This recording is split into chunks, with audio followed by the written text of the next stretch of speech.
Assalamualaikum warahmatullahi wabarakatuh.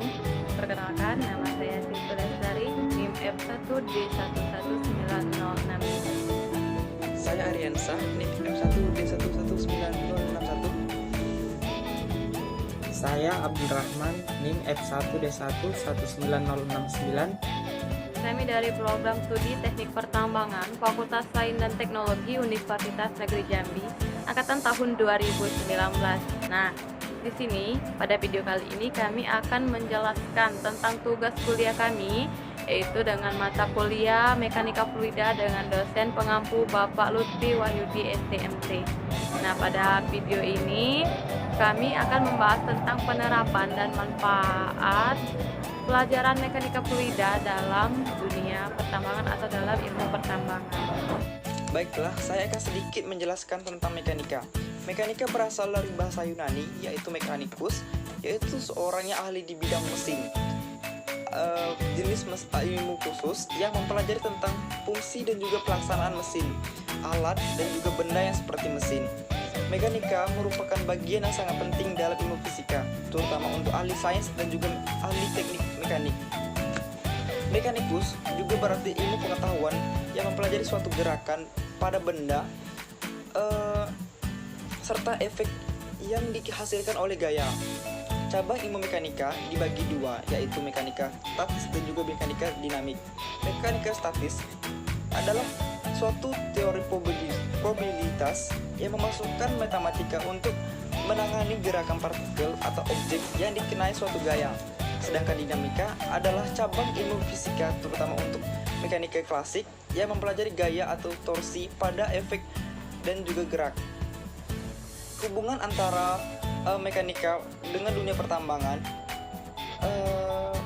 biasanya berisi tentang pengetahuan teori, contoh, perhitungannya serta penerapan dalam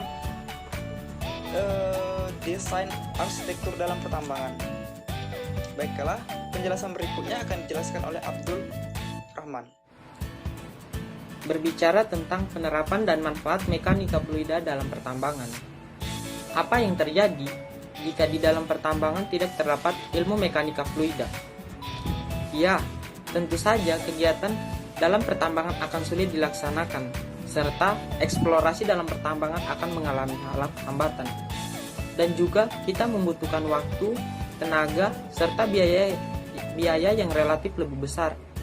Namun, dengan adanya mekanika fluida, kegiatan di dalam pertambangan akan lebih mudah dan lebih cepat. Mengapa dikatakan mekanika fluida dapat mempermudah dan mempercepat kegiatan dalam pertambangan? Karena itu manfaat dan penerapan mekanika fluida dalam teknologi pertambangan yang memang luar biasa. Karena alat-alat yang digunakan dalam pertambangan, baik itu alat ringan maupun alat berat, merupakan hasil kinerja mekanika fluida. Mulai dari alat pompa air, dongkrak hidrolis, bulldozer, alat gali seperti backhoe, alat pengangkut, alat pemadat tanah, sampai dengan alat bor atau drilling.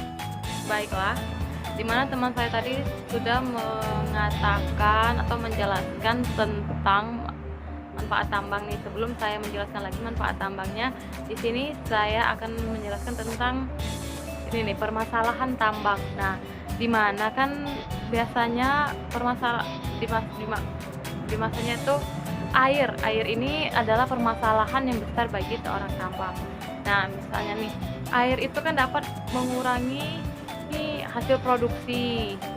Misalnya di dalam suatu pit itu terdapat air, genangan air hujan. Jadi untuk memproduksi bahan galian tersebut maka akan tertunda. Jadi untuk produksinya itu tidak tercapai, jadi mengurangi hasil produksi. Terus yang kedua itu dapat merusak alat mekanis. Terus itu dapat, jika air terjadi terdapat di suatu lereng, maka lereng itu akan longsor, akan menyebabkan kelongsoran. Nah, biasanya di pertambangan, di perusahaan-perusahaan itu biasanya dia menggunakan sistem penyanggaan aliran. Nah, untuk mengatasi suatu permasalahan air di tambang. Baiklah, selanjutnya saya akan menambahkan tentang manfaat dan penerapan mekanika fluida dalam ilmu pertambangan. Nah, di mana pada kali ini saya akan menjelaskan tentang prinsip fluida dinamik, yaitu udara yang diperlukan dalam kegiatan penambangan bawah tanah.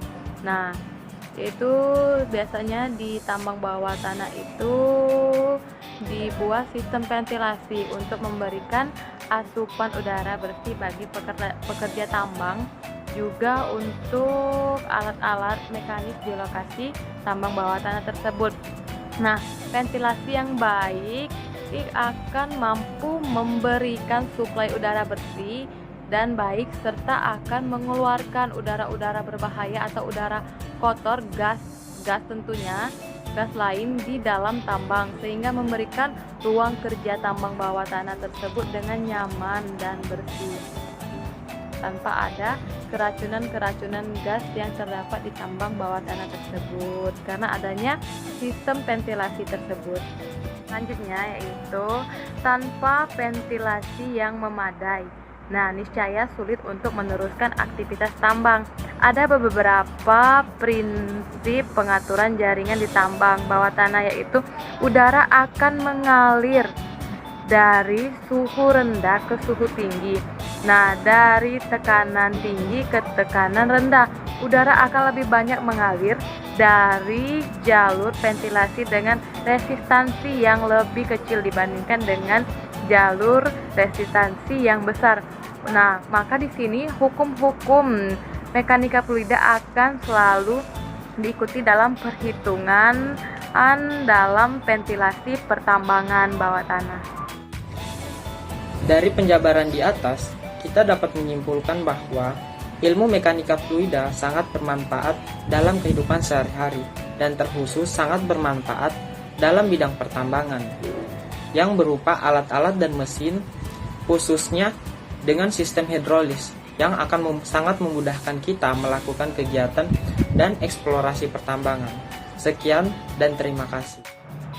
Baiklah, mungkin itu saja yang dapat kami sampaikan tentang materi-materi yang kami ketahui tentang penerapan dan manfaat mekanika fluida dalam ilmu pertambangan. Semoga dapat bermanfaat untuk kita semua, dan mohon maaf apabila ada kesalahan atau kekurangan, dan kami mohon maaf kepada Allah, kami mohon ampun, dan kami ucapkan terima kasih, dan kami akhiri dengan wassalamualaikum warahmatullahi wabarakatuh. Terima kasih.